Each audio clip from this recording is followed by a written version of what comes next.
तुम्ही पराक्रमी, तुम्ही राजे. स्त्रियावर हत्यार उचलायचं तर स्त्रीचं रक्षण करायचं असतं.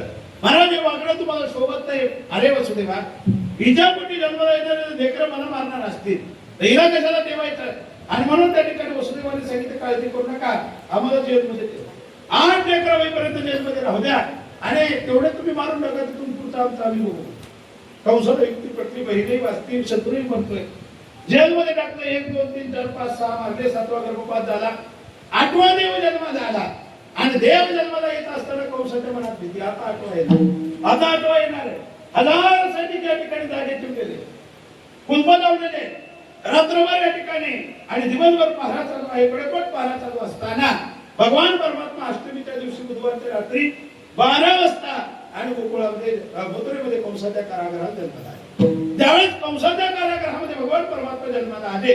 आल्याबरोबर त्या ठिकाणी देवकीनं बघितलं, 6 मारले, काही वाटलं नव्हतं. 7वा गर्भपात झाला, त्याचाही काही वाटलं नाही. पण आनंद कंत नंतर भगवान परमात्मा बघितला आणि भगवान परमात्मा बघितल्याच्या नंतर एवढा आनंद तिला झाला, त्या वसुदेवाच्या मांडीवर दिला. आणि वसुदेवाच्या मांडीवर दिल्याबरोबर भगवान परमात्म्याला वसुदेवाने हृदयाला लावलं, जनाबाई सावध करणार, सुडा सुडा मिठी लपवा लपवा जगजेती, जणी कंसाची कळेल माझ्या बाळाशी मारेल. अरे याला सोडा म्हणजे याला लपवण्याचा प्रयत्न करा. भगवान परमात्मा म्हणतात, बाबा मी काळजी करू नका, मी मरत नाही, कंस मला मारित नाही, मी मरायला आलो नाही, मी मारायला आलो नाही. आणि तुम्हाला जर एवढीच भीती वाटते तर एक काम करा, मला इथे ठेवू नका. नंदाच्या घराला,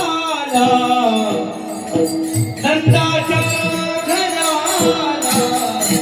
मदनेही गोकुळाला, मदनेही गोकुळाला, हो मदनेही गोकुळाला.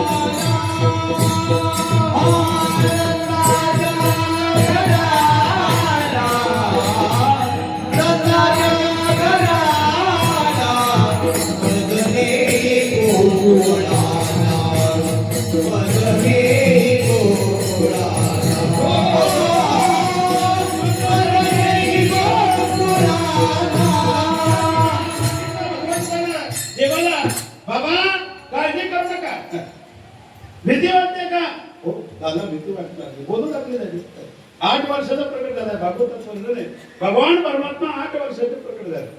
वसुदेव देवकीला विनंती केली, देवा अरे आम्ही म्हणून आणि शत्रुघ्नाच्या रूपामध्ये तोप केलं होतं आणि ते तुझ्या बाल स्वरूपाचा आनंद घेण्याकरता. आणि असं 8 वर्षाचा देव असतो का? लहान देव लहान झाला तरी बोलायला लागले. म्हणजे बोलू नका, बोलत नसते ते रडल्याबरोबर समजलं. आणि मला सांगितलं काळजी करू नका, मला नंद बाबाच्या घरी घेऊन जा. कृष्णा घेऊन जा म्हणणं सोपं आहे, पण नेणं इतकं सोपं आहे का? 1000 सैनिक येणार, कुंभ लावलेले, द्वारपाल जागे, रात्रीची वेळ आहे, जाणं सोपं आहे. त्यावेळेस त्यांनी सांगितलं काळजी करू नका बाबा, तुम्ही बोलता फार, काम कमी करता. माणसाचं असं असावं, काम जास्ती बोलणं कमी असावं, पण आपलं असं बोलणं जास्त काम कमी. तुम्ही बोलण्याच्याच तरबेज दिसतात बाबा. तुम्ही कामाला लागा, प्रयत्न करा. आणि प्रयत्न करा म्हणल्याबरोबर टोपलं आलं, टोपल्यामध्ये देवाला ठेवलं आणि डोक्यावर घेतलं. मला देव डोक्यावर घेतला की बंधन नसतो. उचलीला कमळापती, पायची बंधने करती, पायची बंधने करती, पायची बंधने करती. उचलीला कमळापती, पायची बंधने करती, बंधने करती, पायची बंधने करती. उचलीला कमळापती, पायची बंधने, पायची बंधने करती, पायची बंधने करती. उचलीला कमळापती, उचलीला कमळापती, पायची बंधने करती, पायची बंधने, पायची बंधने करती. आहे भाऊ, काळजी करू नका, सगळं आहे भाऊ, ते सगळं ठेवले त्यांना आणा. देवाला उचललं आणि उचलल्याबरोबर देव डोक्यावर घेतलं की बंधन नसतो. संसार डोक्यावर घेतला की बंधन वाढत जातात, आहे का? पहिले एकच बंधन सोडलं, पुढे संसार करता करता 1 2 4 5 मग निवाई लेख जावाई हे सगळे बंधनच वाढत जातात. संसारात बंधन वाढत असतात आणि परमार्थातले बंधन नष्ट होत असतात. देव डोक्यावर घ्यावं लागतं त्याच्याकरता.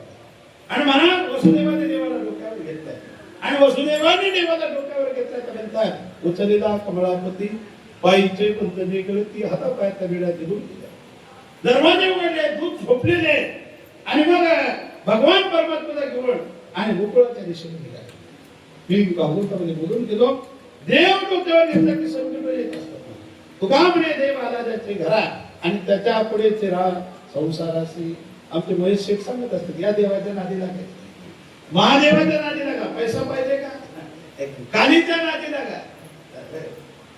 कुठे हवड करायला चला, पण आम्हाला ते काही नाही. आम्हाला फक्त देव पाहिजे.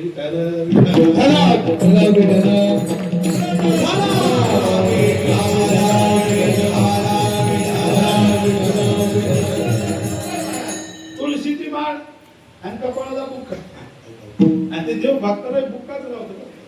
येते लक्षात. आणि म्हणून त्या ठिकाणी सांगितलं उचलेला कमळापती पायीचे पंतने गळती. देव डोक्यावर घेतला आणि गोकुळाच्या दिशेने निघाल्याबरोबर संकटाला सुरुवात.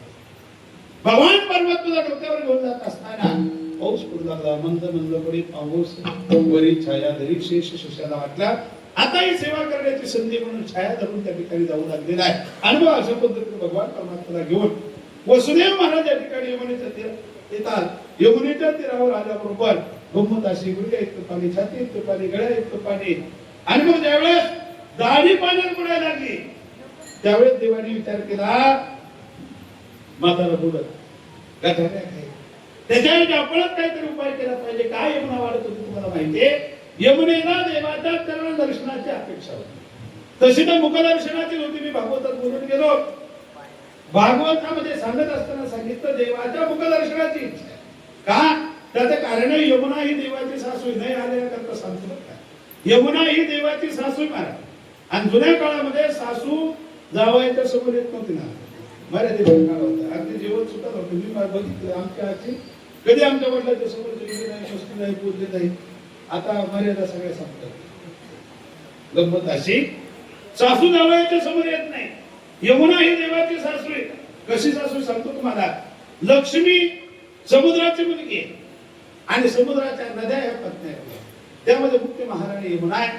आणि म्हणून ही मुलगी आपली असल्यामुळं, लक्ष्मी देवाला दिलेली असल्यामुळं भगवान परमात्म्याची सासू असणारी यमुना.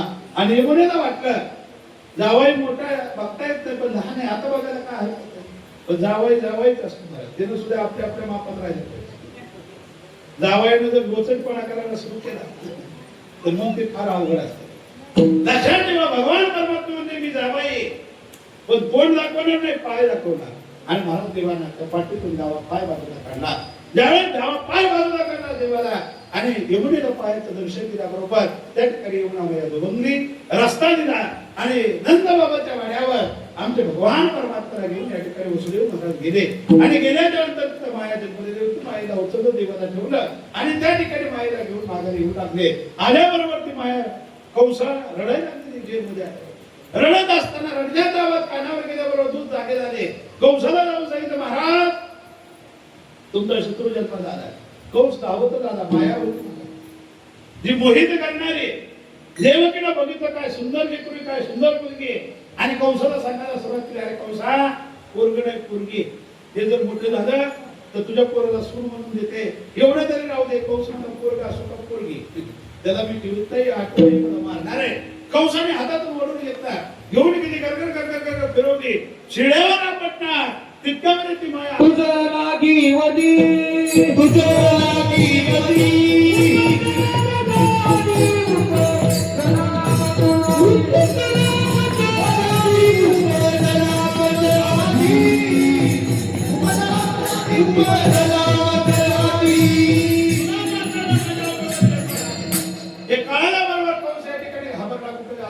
काही कळत नाही. इकडे देव दानाचे मोठे होऊ लागले. नंद उत्सव झाला. आपण मोठा भागवतामध्ये आनंद घेतलेला आहे. नंद राजाने 5 दिवस नंद उत्सव केला. 5व्या दिवशी 6व्या दिवशी पुतनावंश मारण्याकरता आली. देवाने त्या पुतनावंशामध्ये केला. भगवान परमात्मा हळूहळू मोठे होऊ लागले.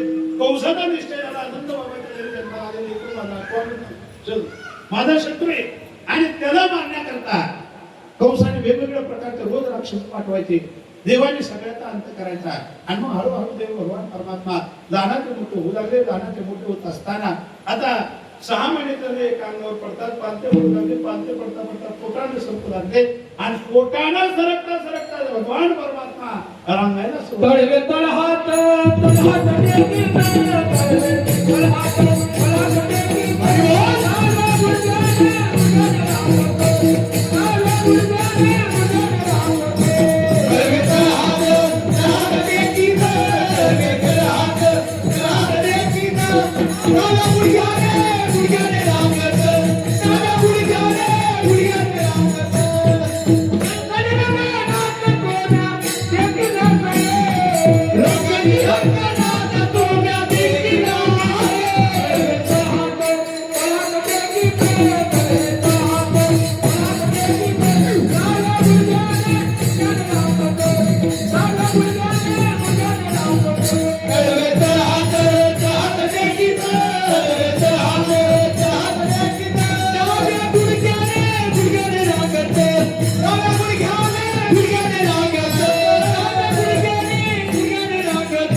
महाराज भगवान परमात्मा रांगू लागले. रांगत असताना कसे रांगतायत वर्णन केलं असतं. तळवे तळ हात टेकीत डाव्या गुडघ्याने रांगत रंगणे रंगनाथ तोम्या देखील असे भगवान परमात्मा रांगतात. का रांगताय? रांगेला असताना पृथ्वीवर दोन्ही हात ठेवून रांगू लागले. पृथ्वीला संकट आहे, घाबरायचे कारण नाही. या दुष्टाच्या बहारातून मुक्त करण्याकरता मी आलेलो आणि अभिवचन देण्याकरता भगवान परमात्मा असे रांगू लागले. रांगत असताना हळूहळू ते भगवान परमात्मा भिंतीचा आधार घेऊन उभा राहतात आणि भिंतीचा आधार घेऊन उभा राहत असताना यशोदा मातेला भगवान परमात्म्याच्या पायामध्ये सुंदर पैंजण बांधलं चालतं आणि त्या पैंजणाचा नाद देवाच्या कानावर पडायचा. मला चैन घालता ना तुम्ही तसं पैंजण देवाच्या पायामध्ये बांधलं आणि बांधल्याबरोबर त्या ठिकाणी पैंजणाचा नाद कानावर पडायचा आणि पैंजणाचा नाद कानावर पडल्याबरोबर देव बांधीला करायला सुरुवात करला. नृत्य करू लागले, नाचू लागले आणि ते पैंजण वाजू लागले. चुम छान चुम छान छान छान छान चुम छान कृष्णाच्या आई माझी पैदल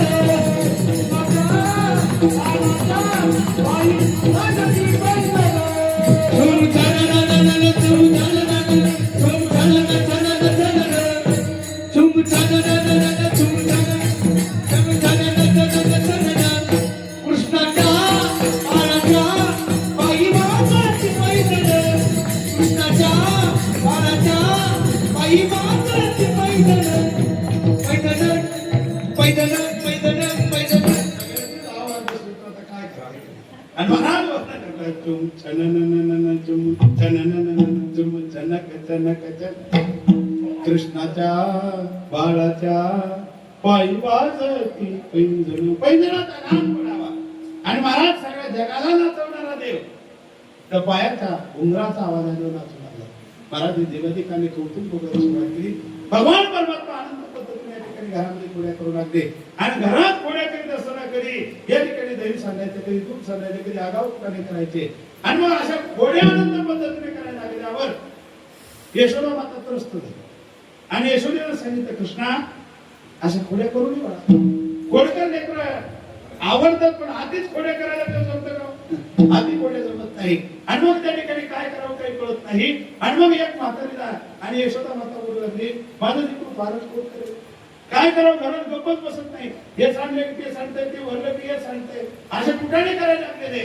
त्यावेळेस त्या म्हातारीने सांगितलं, बाई तिकडून जर लई खोड्या करीत असेल तर गणपतीची उपासना करायची आणि गणेशाची उपासना केली, चतुर्थीचं व्रत केलं तर 100% त्याला गुण आल्याशिवाय राहणार नाही आणि त्या गणपतीची उपासना करायची सांगितल्याबरोबर यशोदेला सांगितलं काही हरकत नाही आणि मग यशोदेने गणपतीला नमस्कार केला.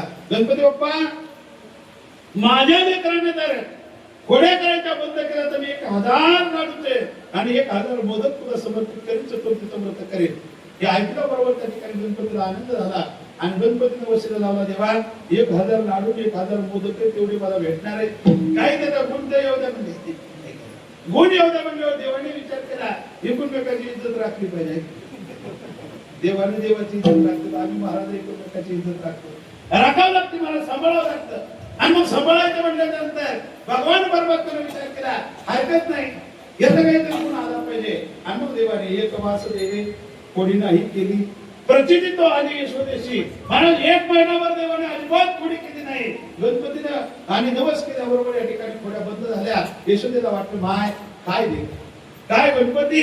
आणि या ठिकाणी या गणपतीची उपासना केल्याच्या नंतर महिनाभर झाला पोरगा देवासारखं वागायला लागलं.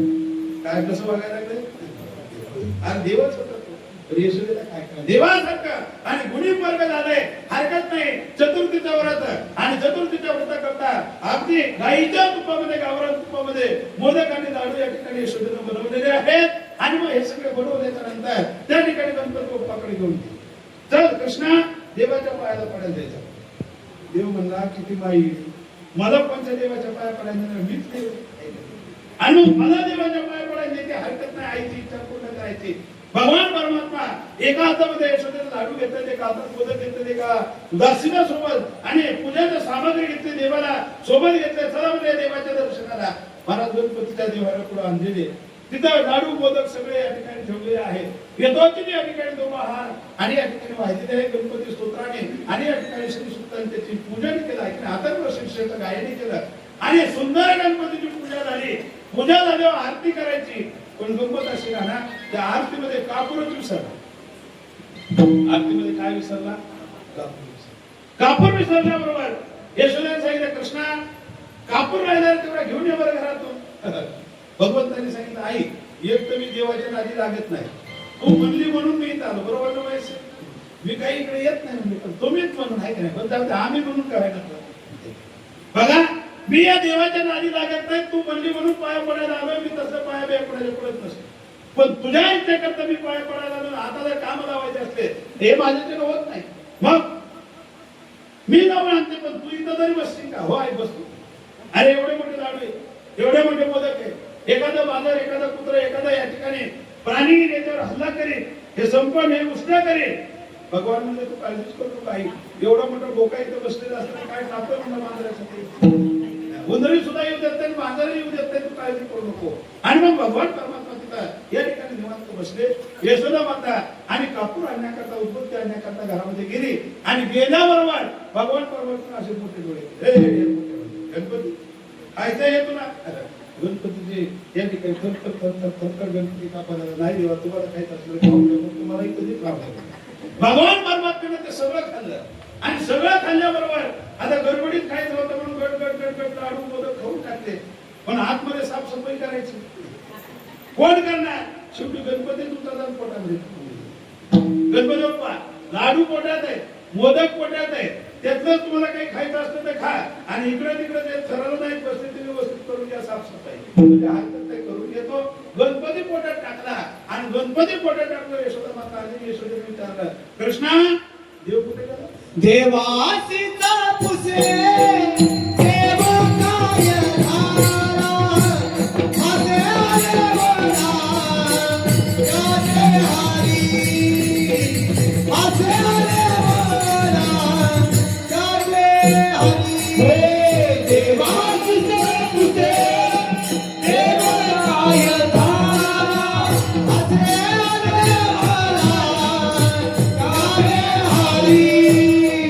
आसे आले वरा गाणे हरी.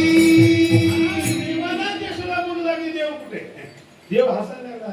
काय माय गोळी म्हणजे माझी मीच देव आहे. मी करतो मान्यता करतो शक्य संपन्न त्रिभुवनाचा नायक मी आणि मला विचारते देव कुठे. कृष्णाने लगेच रडायला सुरुवात केली. आई तू गेली तेव्हा एक मुंद्रावर बसून बऱ्या मोठ्या डेअरीचा माणूस त्याने हे सगळं खाल्लं आणि खाल्लं मला दटावून गेला. आईला जर सांगितलं तर माझ्या इतकं वाईट नाही.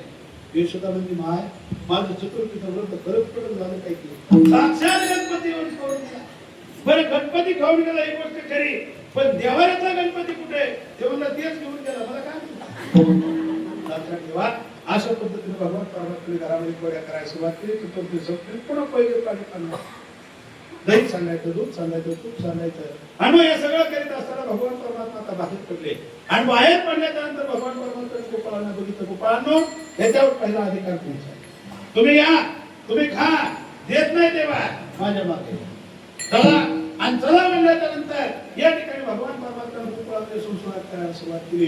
रोज एखाद्या घरी जायचं, दही खायचं, दूध खायचं, तूप खायचं, दोन्ही खायचं, खायचं नाही खायचं आणि उरलेलं सांगून दे. महाराज अशा गावामध्ये चोऱ्या वाढू लागल्या आणि चोऱ्या वाढायला लागल्याच्या नंतर या ठिकाणी सगळ्या गवळ्यांची बैठक झाली. अगा कोण ह्या चोऱ्या करीत असं बरं खाल्लं तर खाल्लं सांगून जातोय.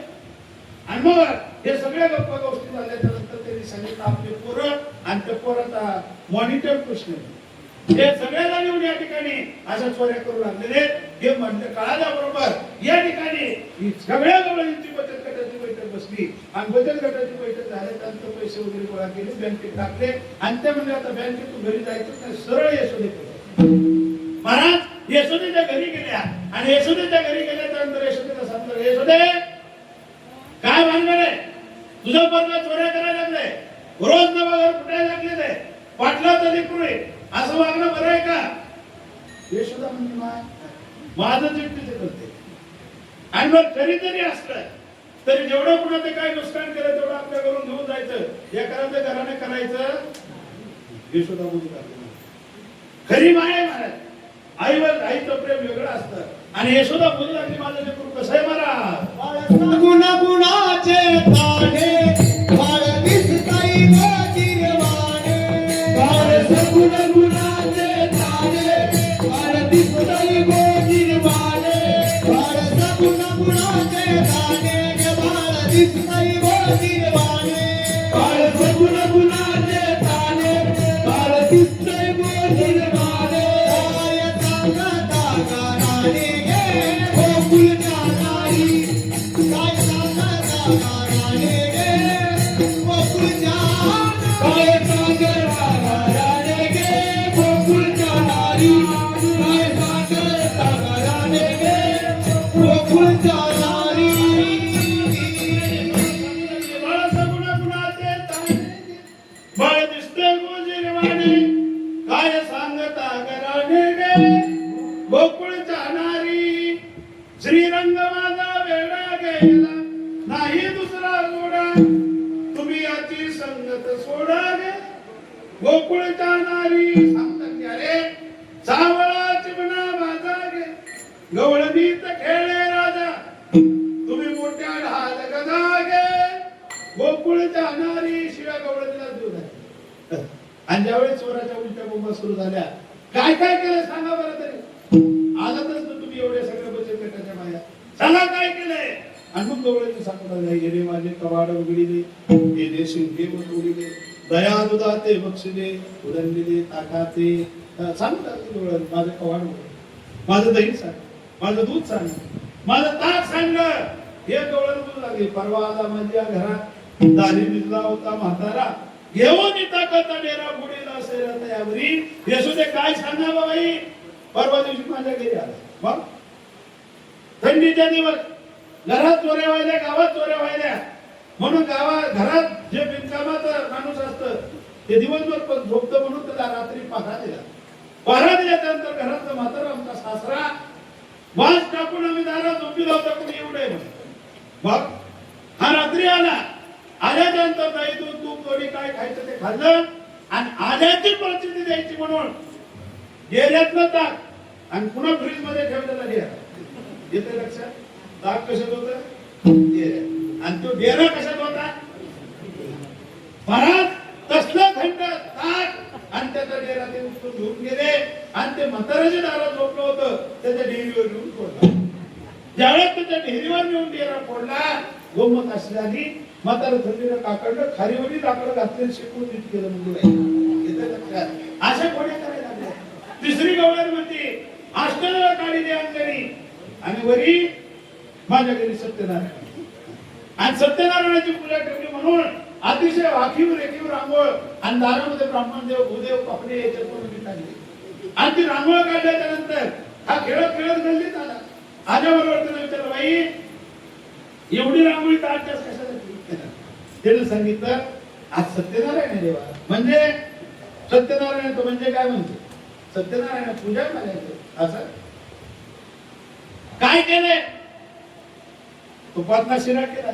असं मला देवानं तिने सांगितलं बाबा थोड ब्राह्मण येणार पूजा झाली तू वंचित तितका तुला खाऊ घालते ब्राह्मण यायचा आहे पूजा करायची आणि मग मला मिळायचं कशाची पूजा तर सत्यनारायणाची मला मी तर नारायण असताना सत्यनारायण कुठला आनंद मी प्रत्यक्ष नारायण मागायला हिला कळत नाही आणि सत्यनारायणाची वाट बघायला लागली गवळण आणि असं म्हटल्याबरोबर त्या ठिकाणी महाराज राग आला देवाला आणि गवळण घरामध्ये गेली आणि घरामध्ये गेल्याबरोबर अष्टदळाची रांगोळी काढलेली होती त्या रांगोळीवर देवाने नाचायला सुरुवात केली आणि नाचता नाचता भगवान परमात्म्याचा धर्म आला आणि भगवान परमात्म्याने त्या रांगोळीवर लघवी केली आणि नुसती लघवी केली नाही अशी गोल चक्कर महाराज एवढ्या अभ्यासाने काढलेली रांगोळ ती गवळण सांगू अष्टदळ काढलेली अंगेरी वरी मुते चक्रपाणी गवळण म्हणते देवाला देवाच्या पूजा करता केलेलं सुद्धा हे केली नाही असल्या कोड्या करू लागले नाही आणि मग ह्या सगळ्या कोड्या करायला लागली म्हटल्याबरोबर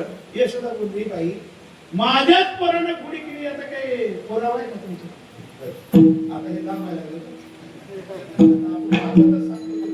लांब काय 4 वाजता सांगले तसं काही अडचण नाही पण गमत अशी नगराध्यक्ष साहेब याचे पूर्ववारी म्हणून आपण सांगतो काय सगळं सुरू झालेलं आहे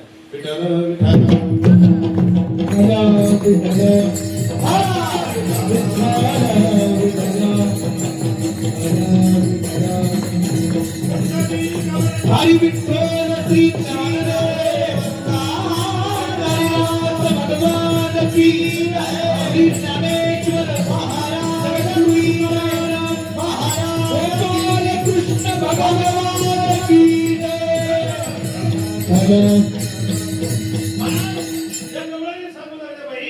असे अनंत कोड्या करीत असताना यशोदेनं विचारलं माझ्याच पोरानं खोडी केली याचा काही पुरावा आहे का आणि मग तिथे एक म्हातारे होते खरंय ना चोऱ्या व्हायच्या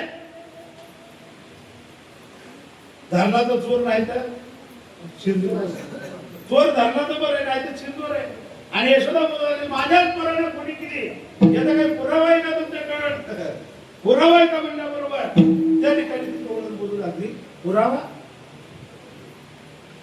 पुरावा पाहिजे तुला तू द्या आणि मग तुला सांगितलं ये म्हणा माझ्या घरी सांगते कसं असतं ती आणि ती गवळण आमचे भाऊ PSIच्या परीक्षेला फक्त 2च मार्काने गेली ती म्हणजे चोर कसे पकडायचे हे आपल्याला सगळं माहिती 2 मार्क पडले असते तुम्ही आज गोकुळच्या इन्चार्ज राहिले आणि मग असल्या गोड्या राहू दिल्या नसत्या त्याला बरोबर जेलमध्ये टाकलं असतं फक्त 2 मार्काने पेपर गेल्यामुळं या ठिकाणी त्याचा नंबर माझा लागलेला नाही आपल्याला चोरी करायचं चोर कसा पकडायचा सगळं माहिती त्याला माझ्या घरी ये बरोबर म्हणा माझ्या घरी ये म्हणा म्हटल्याबरोबर देवाला असं करड्यानं धरलं कोण रे चंद्रकला बाई चंद्रकला असं भगवंतानं सांगितलं पेद्या तिचा घर नंबर लिहून घ्या आज काय आज हिच्या घरी जायचं म्हटल्याबरोबर गंमत अशी झाली महाराज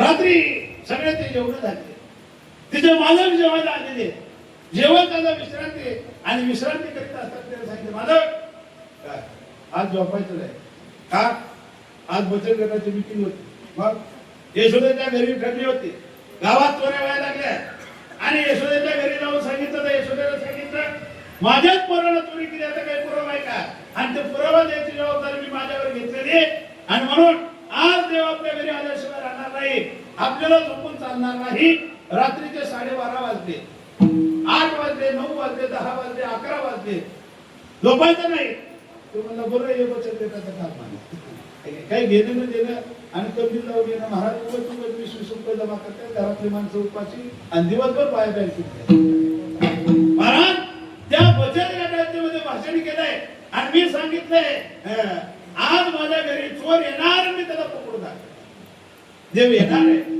झोपायचं नाही गवळी म्हणत तुला रिकामी काम करायचं नाही नाही आज तो नाही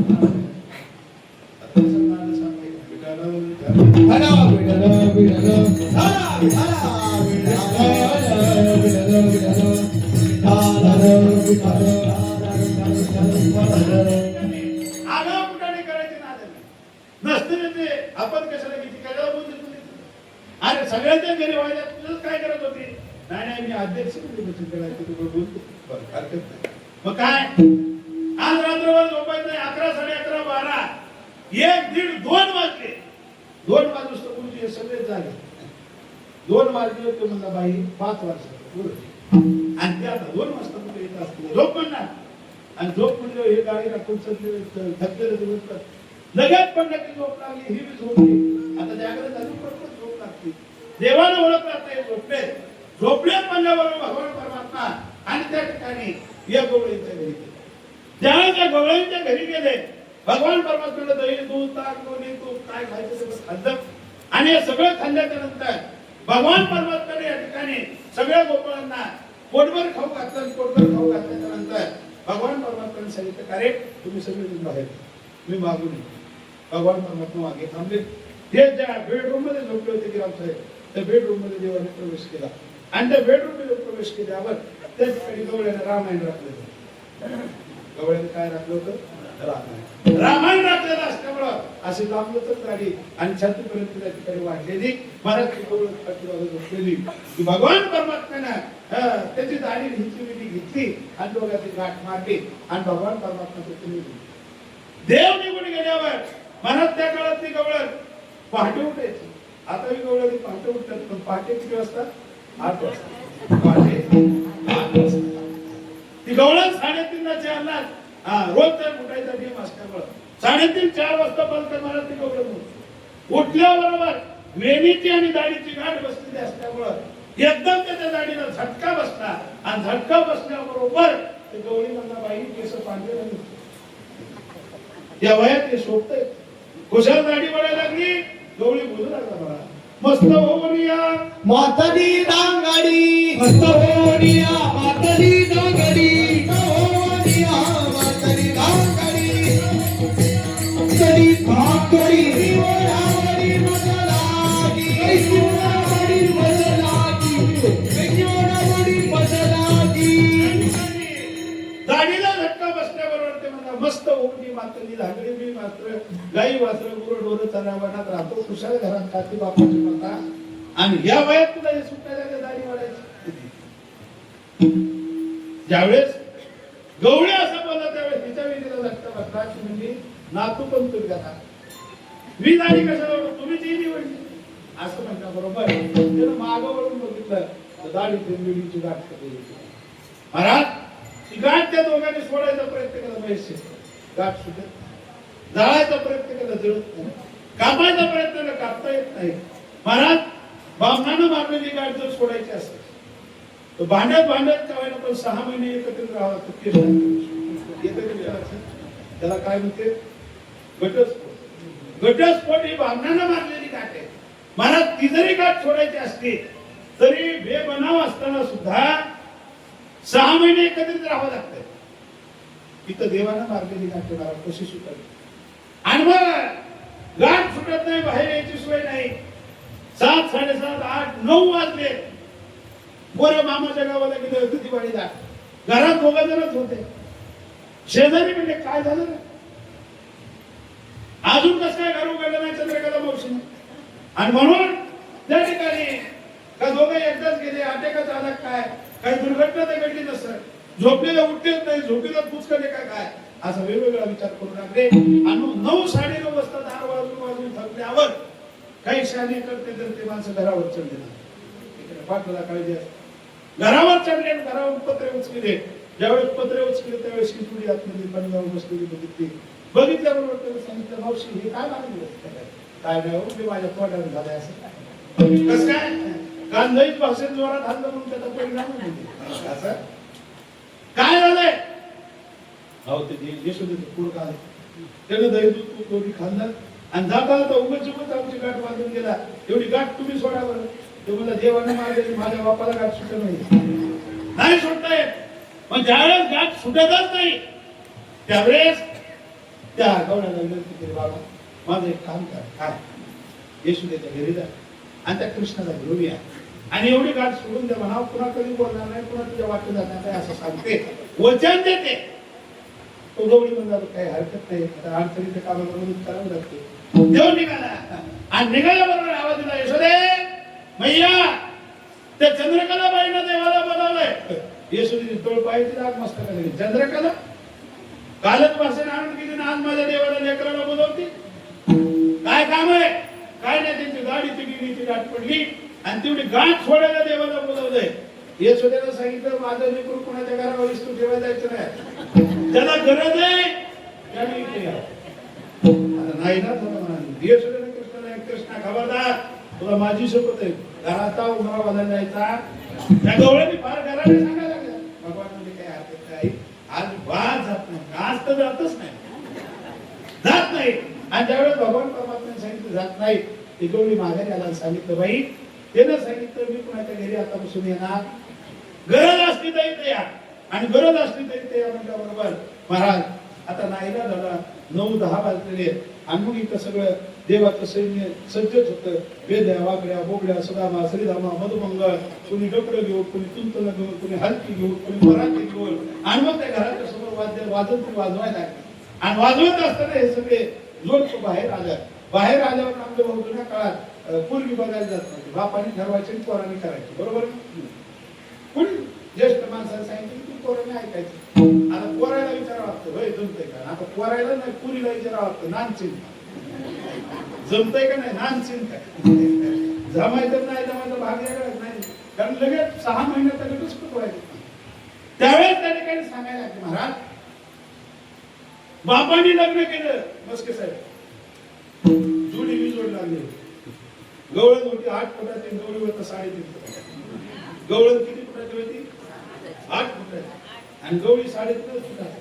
महाराज त्यावेळेस ही गवळण पुढे चढाली मागून झाली आणि मग उड्या मारली सगळं करतात आणि मग हे पेद्या सुद्धा मागोड्या हुर्रे हुर्रे असं करू लागले. आणि ज्यावेळेस सगळ्या रस्त्यावर सगळं गाव रस्त्याच्या कडीला जमा झालेलं आहे आणि महाराज त्याची खूप फजिती झाली आणि एवढी फजिती झाल्याच्या नंतर डोळ्यातून अश्रू वाहू लागले. अरे एवढा अपमान सहन होत नाही, घरात एकांतात अपमान केला सहन होतो, लोकांचाच सहन होत नाही. आणि ज्यावेळेस या ठिकाणी ही सगळं अपमान गावामध्ये झाला, गावामध्ये अपमान घडला, त्यावेळेस त्या ठिकाणी महाराज या गवळणीच्या डोळ्यातून अश्रू वाहू लागले आणि अश्रू वाहून अभिमान नष्ट झाला आणि ही गवळण यशोदेच्या दारामध्ये आली. यशोदे कृपा कर पाहिजे त्या दादाला घेऊन ये आणि घेऊन ये म्हटल्याबरोबर त्या ठिकाणी महाराज त्या भगवंताला आणण्याकरता आणि त्या ठिकाणी यशोदा घरामध्ये गेले. यशोदेने त्या कृष्णाला घेऊन आले आणि घेऊन आल्याबरोबर देवाला तिने म्हणून प्रार्थना केली, देवा आता बोलले इथून पुढे बोलणार फक्त तुझ्या नावात मी बाकीचे काही कुठे करणार नाही,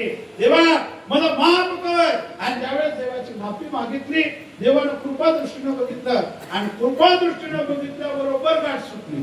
गाठ सुटल्याबरोबर यशोदेच्या लक्षात आलं, यशोदा बोलू लागली पोरगच करामती म्हणले हे बाया बोलतात हे काही चुकीचं नाही, हे हात लावला नाही पाय लावला नाही हात जवळ केला नाही. या इकडे साहेब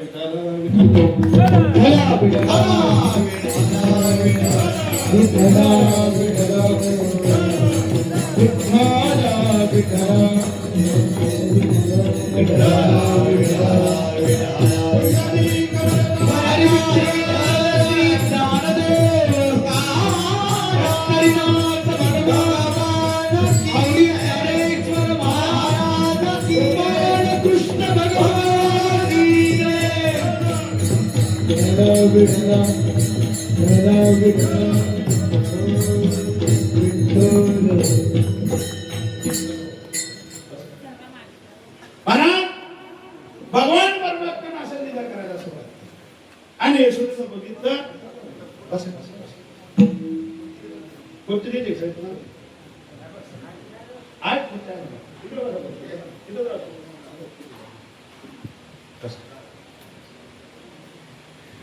आज आपल्या या कार्याच्या प्रसंगामध्ये काही ना ठिकाणी मान्यवरती उपस्थित झालेले आहेत.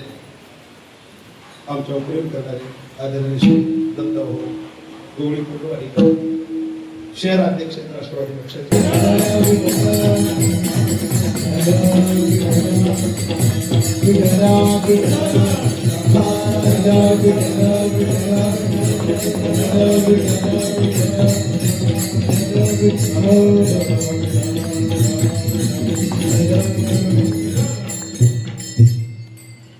या ठिकाणी त्यांच्या सोबत आले. त्यावेळेस यशोदेच्या घरी आले. महाराज आतापर्यंत न तुटणारी गाठ, न सुटणारी गाठ, न कापणारी गाठ, फक्त देवानं बघितलं, देवानं बघितलं की गाठी सुटत असते. बरेच माणसं असे गाठी गाठीचे असते.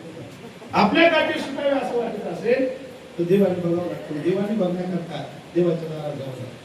मला देवाच्या दारामध्ये गेले आणि ज्यावेळी त्यांची गाठ सुटली त्यावेळेस यशोदेच्या लक्षात आलं आपलं पोर विकारामध्ये डोळे काही पोरकं नाही. त्यानं काहीच केलं नाही आणि काही न करता नुसतं बघितलं त्यांची गाठ सुटली. यशोदेच्या लक्षात आलं पोरग गावात ठेवायचं लायकीचं आणि गावात ठेवायच्या लायकीचं नाही.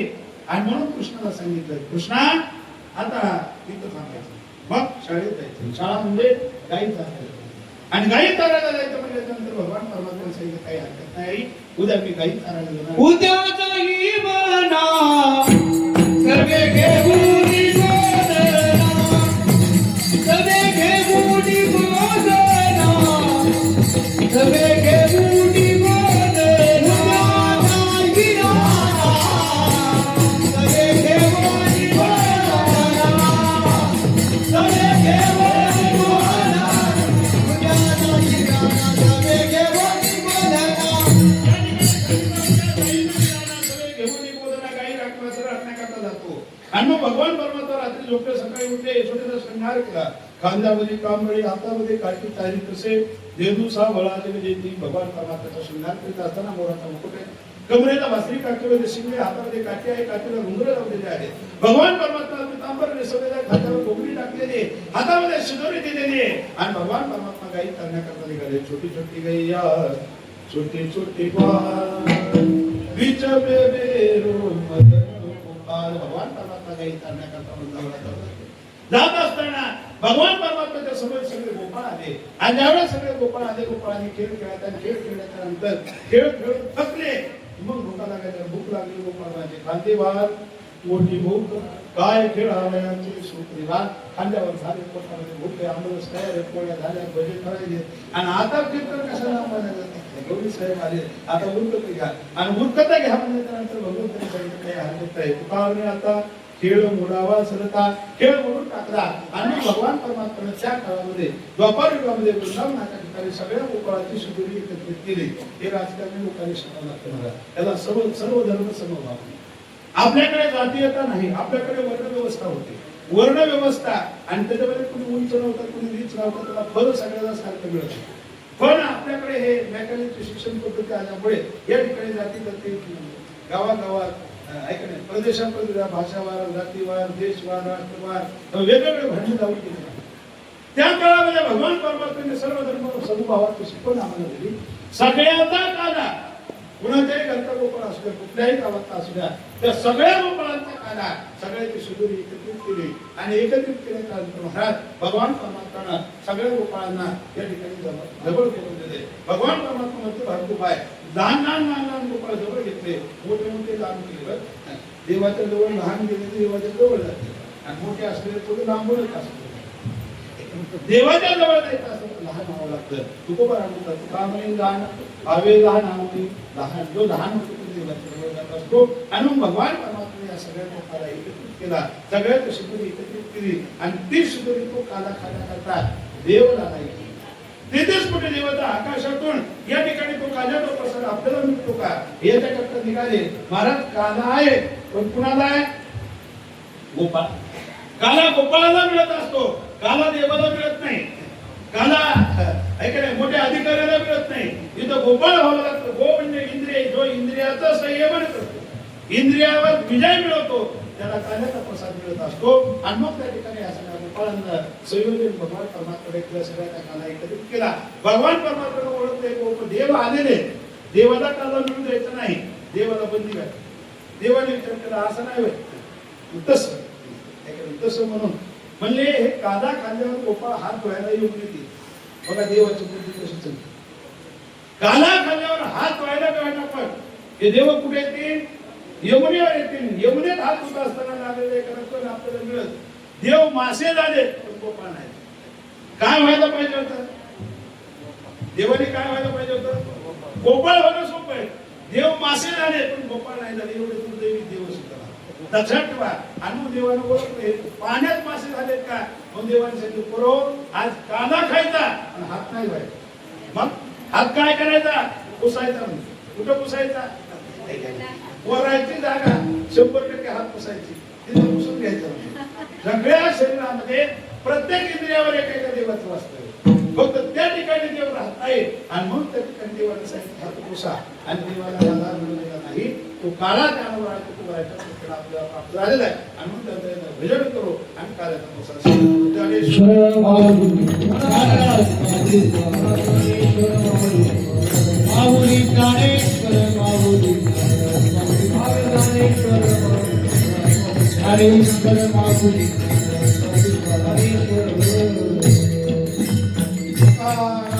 तुकाराम